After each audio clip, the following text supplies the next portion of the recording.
So last time we have seen serial communication. Now we are going to learn about the ADC. So here I am going to create new project, that is STM32 project.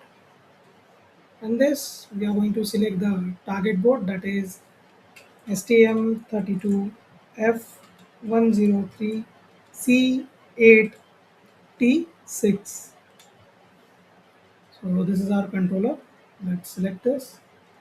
Next. So here I'm going to name this project as ADC level, as we are just going to observe the voltage, or sorry, steps of the ADC. So here we are going to click on finish.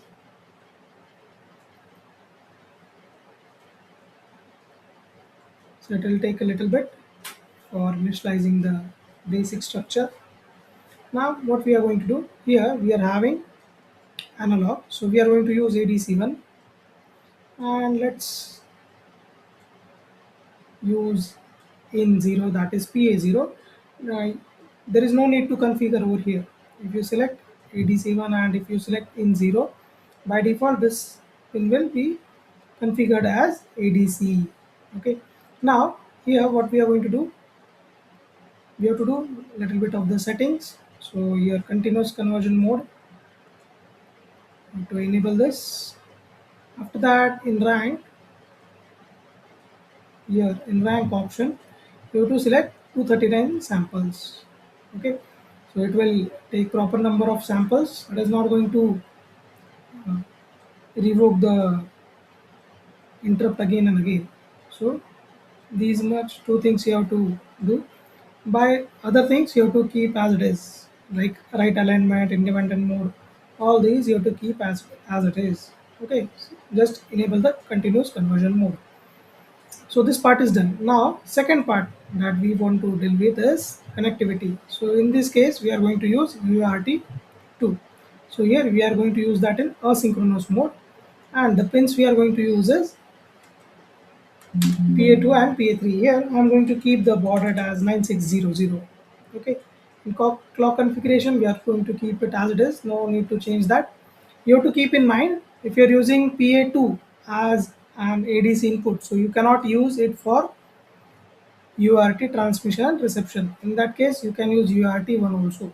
Okay, so this is our UART2, yes, asynchronous mode, and here you have to keep the baud rate as 9600, and you have to keep other things as it is, no need to change it.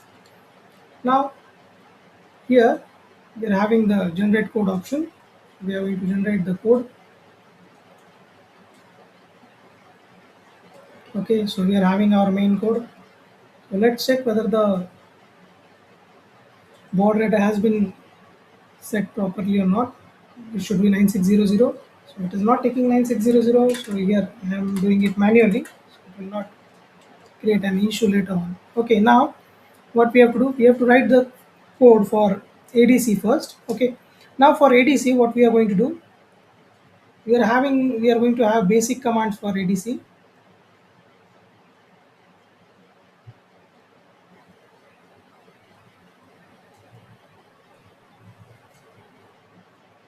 So in ADC, first we are going to need few variables. So first variable that we are going to need is your simply ADC value. ADC value. In this, we are just going to store the value of the ADC that we are going to read from the built-in registers. Okay, so its data type will be uint32, uint32 underscore t. Okay, and further ADC value, initially we are going to keep it 0. Okay, now after this what we are going to do, we are going to need one buffer. Okay, for UART transmission, that is of character data type. So char, okay, as we are going to transmit the character over serial, so UART, and we will name it as buffer. Okay, and we are going to provide it same with the 32 characters.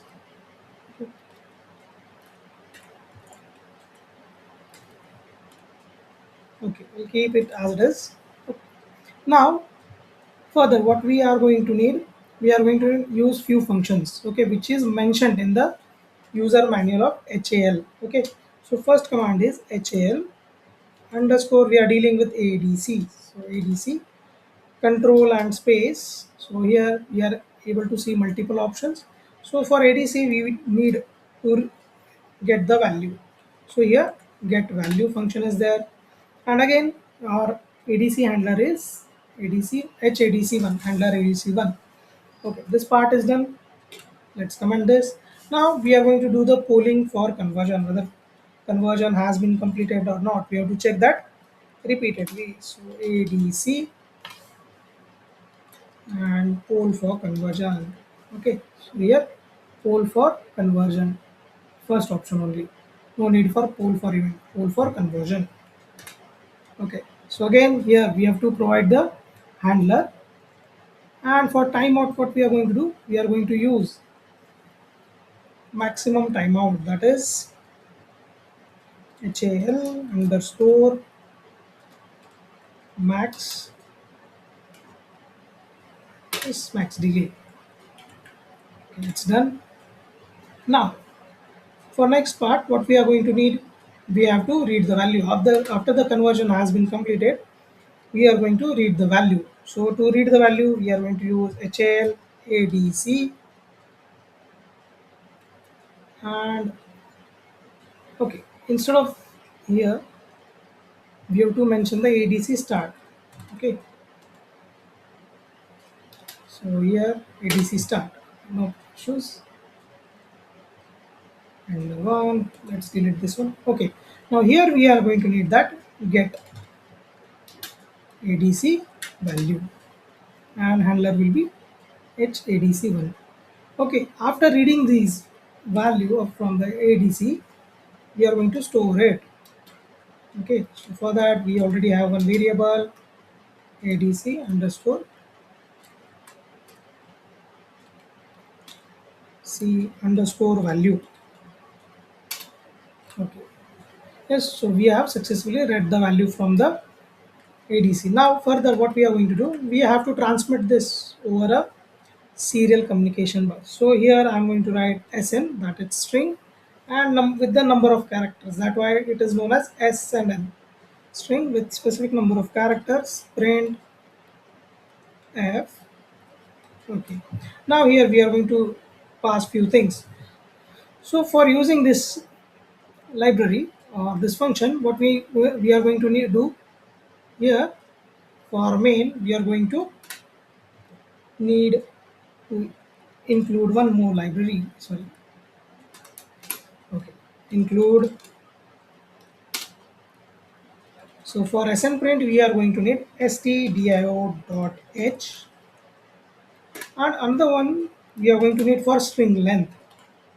So hash include string.h.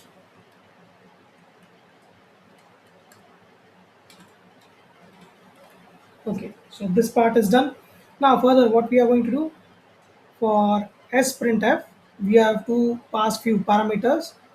So first one is what you want to transmit. Okay. Now in SNPrintf, it is just going to perform the conversion. Okay. From whatever we are reading from the ADC, it is going to convert it into proper characters. So we can transmit it over your URT. So first, in which you want to store the output. So we are having the UART buffer for that. So this is the output of the function.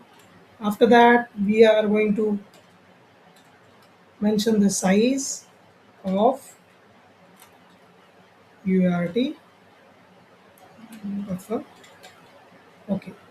So right now we do know that it is of 32 characters, but in many conditions you might not know. So for that, we are by default providing the size of function, using the size of function. Now here we are going to mention our string, that is ADC. Okay. Now percent %u for the unsigned,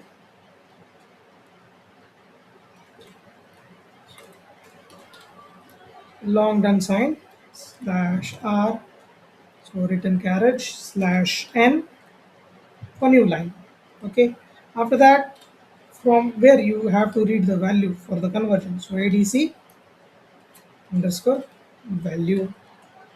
And here again what we are going to do now, the conversion has taken place from whatever value we read from the adc, that is in the form of integer 32 type. Okay, now we have converted that into the characters. Now further, one last task has been remaining, that is to transmit this from the uart. So hal underscore uart underscore transmit.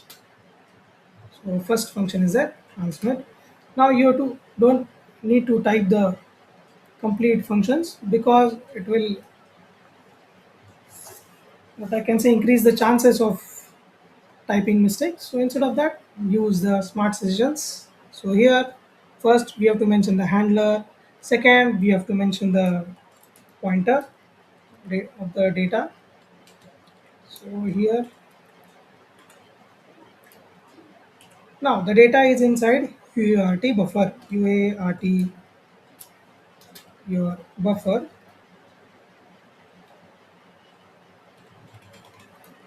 and here we have to typecast it. Uint 8 underscore t, and it is a, so we have to make it pointer. So we are putting an asterisk symbol over here. After that, we have to mention the size.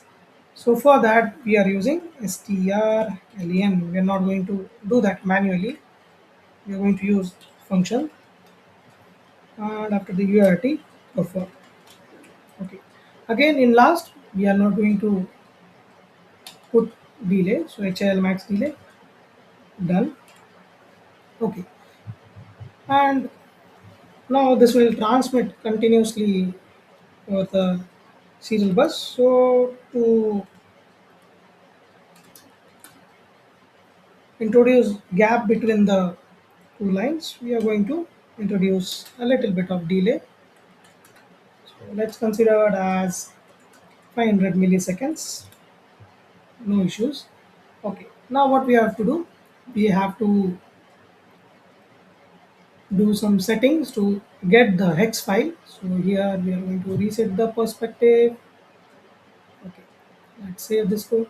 Okay. Now what we are going to do, simply right click over here, and you have to go to the properties.